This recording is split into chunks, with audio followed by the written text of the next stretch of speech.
کہنے لگا یار عباس ابو الفضل بڑے سالار دیکھے ہیں، تیرے بھتیجے جیسا سالار نہیں دیکھا۔ وہ کہنے لگا وہ تیری کھوپڑی کب کھلے گی، یہ سالار نہیں ہے، یہ رسول ہے۔ تو اگلے دن جب آپ نے مکہ میں فاتحانہ داخل ہونے کا ارادہ فرمایا تو میں نے وہ جگہ جا کے دیکھی اللہ کے فضل سے جہاں سے پورا لشکر آپ نے گزروایا۔ ایسے 2 پہاڑ ہیں، بیچ میں تنگ راستہ ہے، تو آپ نے حضرت عباس سے کہا اس کو پہاڑی کے اوپر کھڑا کرو تاکہ یہ اللہ کے لشکروں کو گزرتا ہوا دیکھے۔ تو وہ اوپر لے کر کھڑے ہو گئے۔ تو آپ نے سب سے پہلے خالد ابن ولید کو بھیجا، ایک دستہ دے دیا۔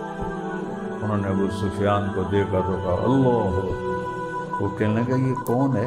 وہ تو چونکہ تھے نا ذرا خود، تو عباس کہنے لگے یہ خالد بن ولید۔ اچھا سالار بن گیا، یعنی توبہ توبہ توبہ، ایسا تکبر ایسا تکبر۔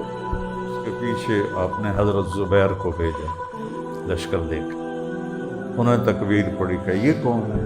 کہ یہ زبیر ہے۔ اچھا تیرا بھانجا زبیر بن عوام؟